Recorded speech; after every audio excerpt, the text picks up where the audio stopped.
এর ভিউকে আরো বাড়িয়ে দিচ্ছে। আশেপাশে অনেক দোকানপাটও রয়েছে। সবাই চারপাশের প্রকৃতির সৌন্দর্য অনুভব করতে ব্যস্ত। আর যুথি তো মহা খুশি।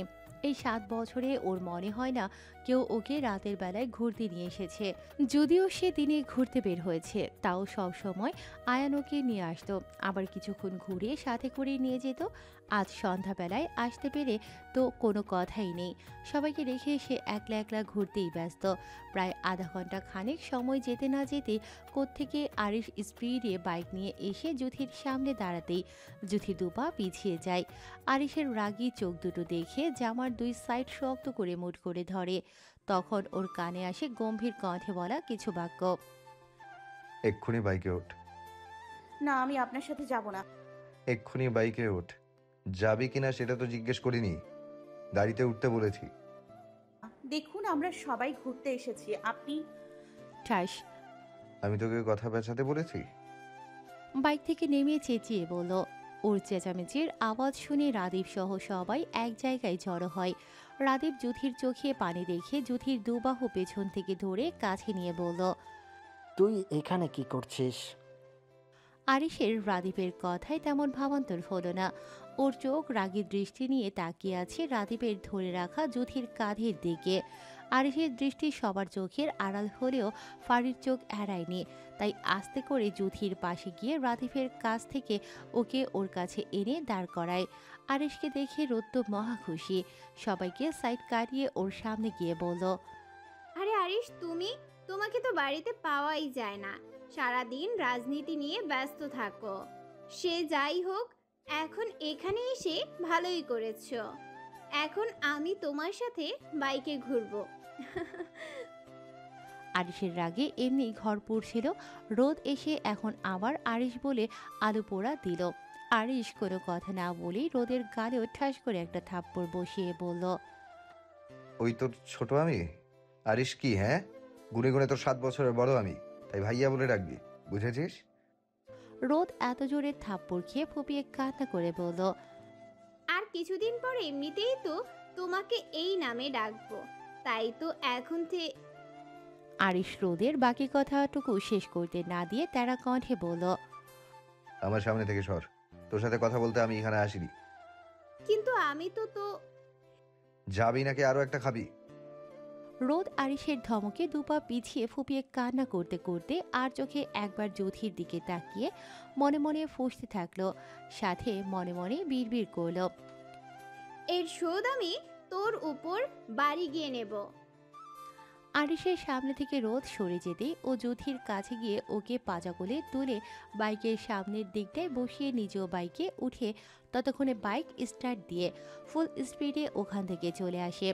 অনেকটা পথ আসতেই যুথি আরিশকে খিচে শক্ত করে জড়িয়ে ধরে, কারণ সে শুনশান একটা রাস্তায় এসে গাড়ির স্পিড আরও জোরে করায় যুথির বুকটা কেমন কেঁপে ওঠে, কারণ সে এত স্পিডে গাড়িতে কখনো চলেনি। বাইকে তো আরও না। ঘন ঘন নিঃশ্বাস নিতে নিতে আরিশের পেছন থেকে টি শার্ট খামছে ধরে চোখ মুখ খিচে কোনো রকম বলল। প্লিজ একটু আস্তে চালান না, আমার ভয় লাগছে তো। আরিশ এটা শুনে যেন আরও একটু জেগে বসলো।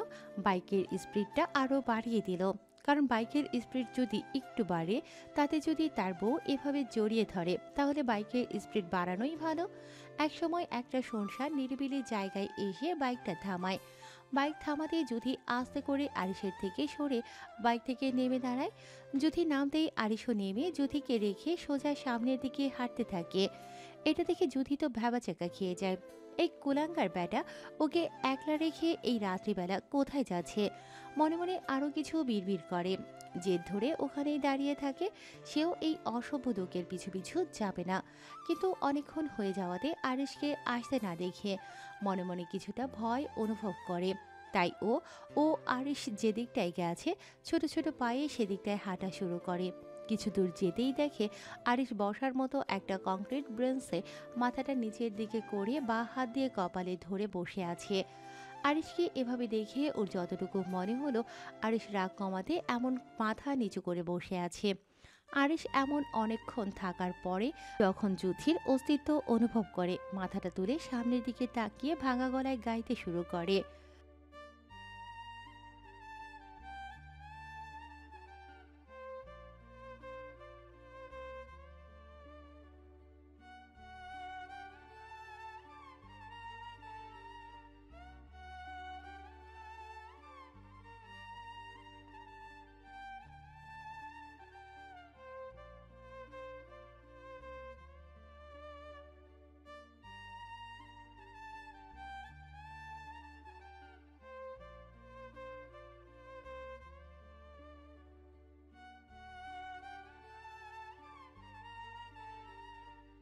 আরিশ গানটা শেষ করে আকাশের দিকে তাকিয়ে বড় করে একটা নিঃশ্বাস ছাড়ে। তার কিছু ভালো লাগছে না। লাগবে কি করে? তার প্রেয়সী এখনও তার থেকে দূরে দাঁড়িয়ে, তার পাশে এসে বসছে না, তাকে সান্ত্বনা দিচ্ছে না। সে রাগটা কমাতে চেয়েও বারবার মাথায় হাত দিচ্ছে। এই মুহূর্তে তার প্রেয়সীর ভালোবাসা চাই, আর নয়তো এই রাগ কখনোই কমার নয়। এদিকে যুথি আরিশের এমন আবেগময় গান শুনে হাঁ করে পেছন থেকে ওর দিকে তাকিয়ে আছে। ওর জানা মতে এই লোক শুধু জানে রাগ করতে, চিল্লাপালা করতে, মারামারি করতে। এখন তো দেখছি এই লোকটা মারাত্মক গান গাইতেও জানে।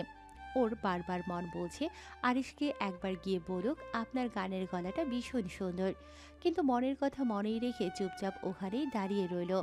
এতে আরিশের কোনো হেলদোল না দেখে যুথি কিছুটা বিরক্ত হয়ে যায়। কি আজব লোক রে বাবা, ওকে কি এখানে এভাবে নিয়ে এসেছে গান শোনানোর জন্য? যুথি বিরক্তি নিয়েই আরিশের থেকে আগের জায়গায় আসতে নিলে কতগুলো ছেলের সামনে পড়ে। ছেলেগুলো ওকে দেখে একজন আরেকজনের দিকে তাকিয়ে বিকট শব্দে হেসে দিল।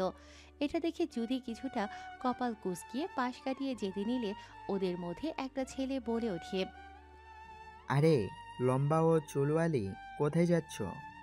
যুথি কোনো উত্তর করল না। নিজের মতো করে চলে যেতে নিলে আরেকটা ছেলে ওর হাত ধরে বলল,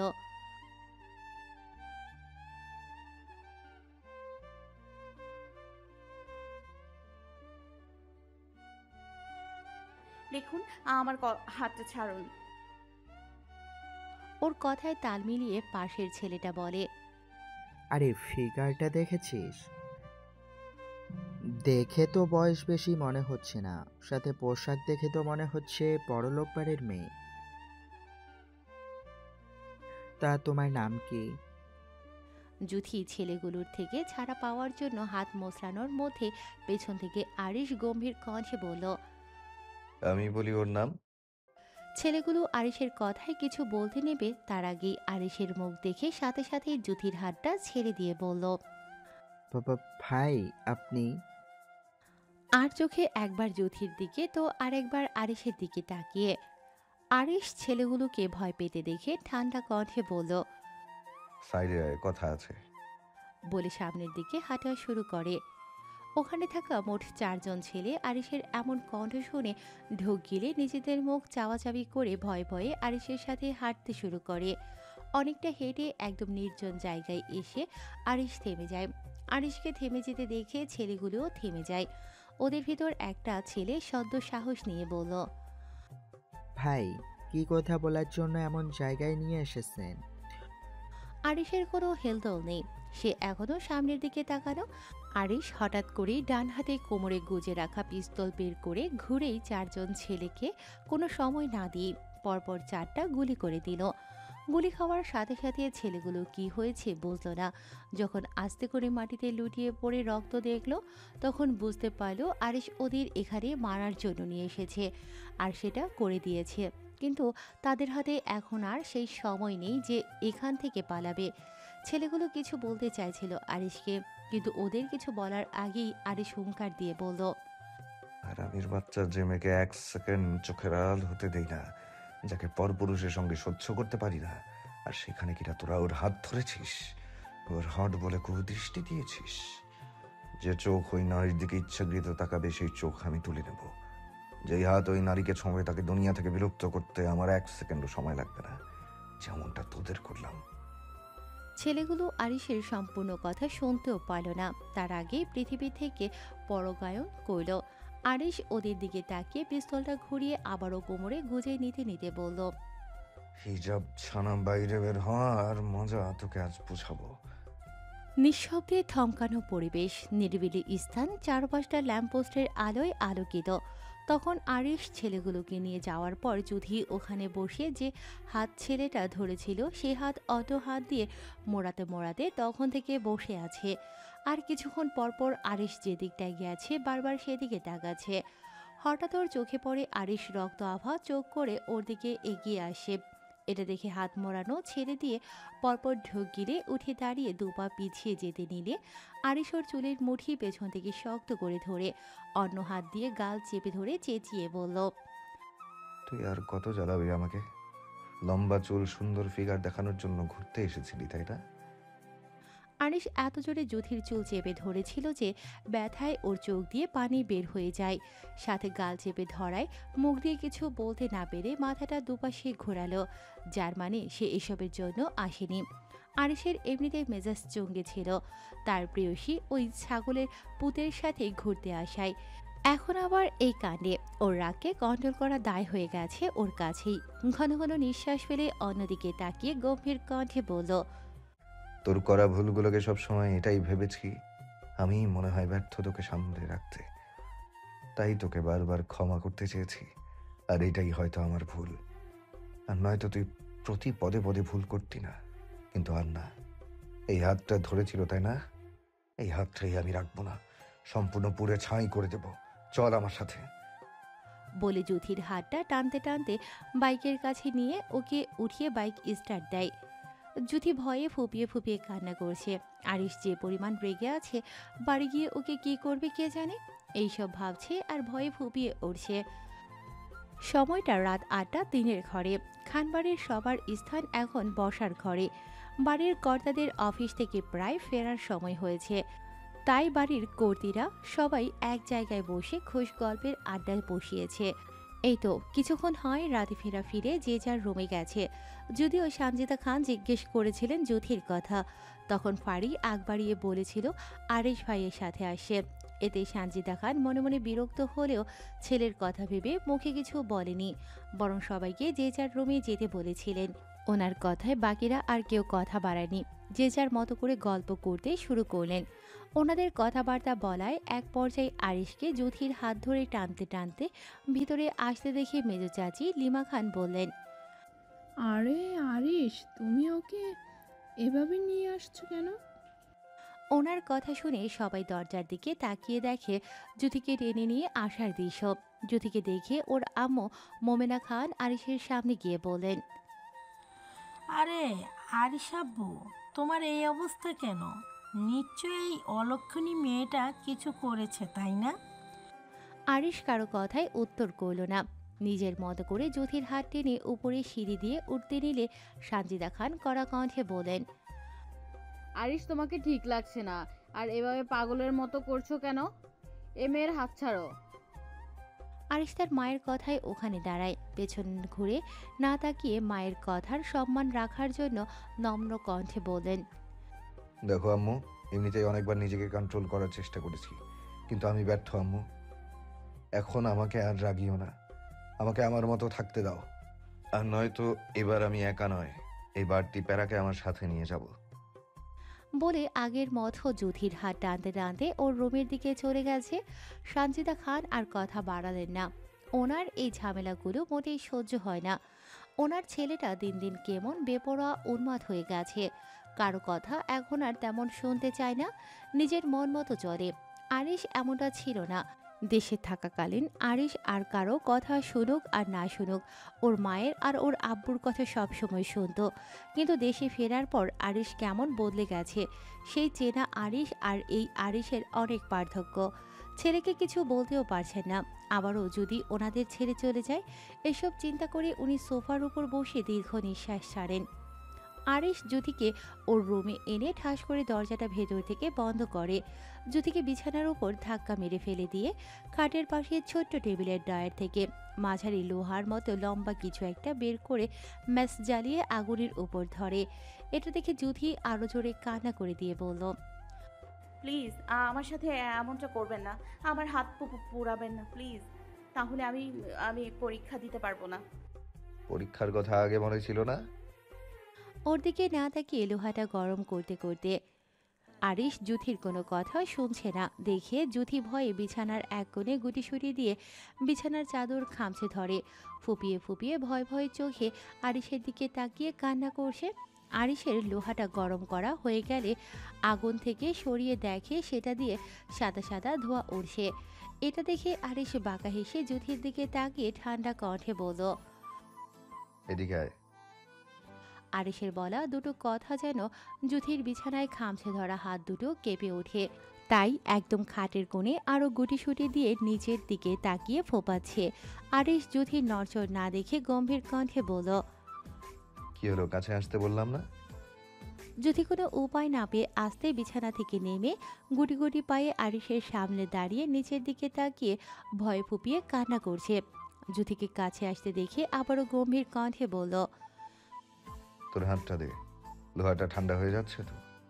জ্যোতি আরিশের ভয়ে আরিশ বলার সাথে সাথে ওর ডান হাতটা আস্তে করে ওর সামনে ধরে। জ্যোতি হাত বাড়াতেই আরিশ জ্যোতির হাতটা মুঠোর মধ্যে নিয়ে বলল, এত নরম কোমল হাতটা ধরার জন্যই পারফেক্ট। মানে এবার নিচের দিক থেকে আরিশের দিকে তাকিয়ে বলল, মানে এটাই, তোর হাত পুরবো না। আরিশ জ্যোতির হাত পড়বে না শুনে জ্যোতির কিছুটা ভয় কমে, তাই হিসকি দিতে দিতে বলল, সত্যি? তবে একটা শর্ত আছে। কি? এখন এই মুহূর্তে আমাকে ডিপলি জড়িয়ে ধরবি এবং আমি যতক্ষণ পর্যন্ত না ছাড়তে বলবো এভাবেই ধরে থাকবি। যদি রাজি থাকিস তো হাত পুরাবো না, আর যদি না। আরিশের সম্পূর্ণ কথাটা জ্যোতি শেষ করতে দিল না। তার আগেই দুপা জাগিয়ে আরিশের গলা জড়িয়ে ধরতে নিলে বিপত্তি বাঁধে জ্যোতি আরিশের লম্বা নিয়ে। কারণ আরিশ 6 ফিট আর জ্যোতি 5 ফিট 2 ইঞ্চি। আরিশ বুঝতে পারে, তাই একটু নিচের দিকে ঝুঁকে যাতে ওর মৌ তাকে জড়িয়ে ধরতে পারে। হলেও তাই আরিশ নিচু হতেই জ্যোতি আরিশের গলাটা জড়িয়ে ধরে। জ্যোতি আরিশের গলা জড়িয়ে ধরতেই আরিশ সোজা হয়ে দাঁড়ায়, তাতে জ্যোতির পা মাটি থেকে অনেকটা উপরে হয়ে গেছে। জ্যোতি আরিশের গলা ধরে ঝুলছে দেখে আরিশ মনে মনে হেসে ও জ্যোতির কোমর জড়িয়ে নিজের সাথে আরও আবদ্ধ করে নেয়। দুজনের এমনভাবে যে কতক্ষণ কেটেছে তা ওরা নিজেও জানে না। একটা সময় জ্যোতি অতিরিক্ত কান্না পাশাপাশি এভাবে অনেকক্ষণ জড়িয়ে থাকায় প্রায় ওভাবেই ঘুমিয়ে গেছে। জ্যোতি আরিশকে জড়িয়ে ধরা গলা থেকে হাতটা পড়ে যেতেই দেখে বুঝতে পারে তার বউ ঘুমিয়ে গেছে। সে আজ ভীষণ সন্তুষ্ট, তার বউ আজ তার বুকে ঘুমিয়েছে। হোক না সেটা জোর করে, তাতে কি যায় আসে। আরিশ আস্তে করে জ্যোতিকে ওর বুকের কাছ থেকে সরিয়ে বিছানায় শুইয়ে দেয়, অতপর চাদরটা টেনে ওর কোমর পর্যন্ত দিয়ে দেয়। ওকে শোয়ানো হয়ে গেলে যখন আরিশ ওর পাশে শোবে তখন ওর ফোনটা বেজে ওঠে। অসময়ে ফোন বেজে উঠতেই আরিশের মেজাজটা আবারও গরম হয়। অনিচ্ছা থাকা সত্ত্বেও ফোনটা হাতে নিয়ে দেখে আয়ান ফোন করেছে। এই টাইমে আয়ানকে ফোন করতে দেখে আরিশ কিছুটা কপাল কুঁচকিয়ে ফোনটা রিসিভ করে। বলার সাথে সাথে আয়ান অস্থির কণ্ঠে বলল, ঝামেলা হয়েছে ভাই, তুমি একটু লেকে তাড়াতাড়ি আসো। আরিশ ততটুকু কথা শুনে ফোনটা কেটে দেয়। অতপর তার ঘুমন্ত বউয়ের দিকে একবার তাকিয়ে ব্যস্ত পায়ে রুম থেকে বেরিয়ে যায়। আরিশকে বাহিরের দিকে বের হতে দেখে সাফওয়ান খান বললেন, এত রাত্রিবেলা তুমি কোথায় যাচ্ছ? সাফওয়ান খানও কিছুক্ষণ হয় বাড়ি ফিরেছেন। বাড়ি ফিরে ওনাদের বাহিরের ব্যবসা নিয়ে মাহমুদ খান ও উনি দুই ভাই মিলে আলোচনা করছিলেন। ওনাদের আলোচনার মূল বিষয় সাইফুল খানও এই সপ্তাহে বাহিরে গেছেন। ওখানের কোম্পানির কতটা লাভ ক্ষতি সেটা নিয়ে ওনাদের আলোচনা। ওনাদের কথা বলার এক পর্যায়ে আরিশকে তাড়াহুড়ো করে বের হতে দেখে উনি উক্ত কথাটা বলেন। তবে ওনার কথার উত্তর করল না আরিশ। ব্যস্ত পায়ে হেঁটে বাড়ি থেকে বের হয়ে গেল। আরিশকে কোনো উত্তর করতে না দেখে সাফওয়ান খান মনে মনে কিছুটা অসন্তুষ্ট হন। সানজিদা খান স্বামীর মুখে ছেলের বাহিরে যাওয়ার কথা শুনে খাবার সার্ভ করার রেখে আরিশকে কিছু বলবেন বলে এখানে এসে দেখে উনি আসার আগেই আরিশ চলে গেছে। উনি এসে আরিশকে না পেয়ে নিঃশ্বাস ফেলে খাবার সার্ভ করতে চলে যায়। আরিশ আয়ানের দেয়া লোকেশন অনুযায়ী বাইক নিয়ে পৌঁছে যায়। আরিশকে আসতে দেখে আয়ান এগিয়ে গিয়ে বলল, ভাই, তুমি সেই আগের মতো খুন করা শুরু করেছো? আরিশের উপস্থিতিতে ওখানে থাকা 3 জন পুলিশ ওর দিকে এগিয়ে এসে বললেন, আরিশ খান খুন করার 4 জন ছেলের মধ্যে একজন সাম্বি মিজান খানের ছেলে। আর মিজান খান তো আপনার লোক, তাহলে ওনার ছেলেকে মারতে গেলেন কেন? আরিশ পুলিশের কথায় বাঁকা চোখে ওনার দিকে তাকিয়ে তেরা কণ্ঠে বলল, আমার বলতে আমি আমার বউকে বুঝি। আমার সবচেয়ে বড় কথা, এই বউ জিনিসটাকে আমি সবকিছুর ঊর্ধ্বে ভালোবাসি। এক কথায় তার জন্য পুরো পৃথিবীর বিরুদ্ধে যেতে পারি। আর যেখানে আমার কলিজার হাত ছেলেগুলো ধরার সাহস করেছে, সেখানে ছেলেগুলো পৃথিবীতে মাচার ওয়ে রাখে না।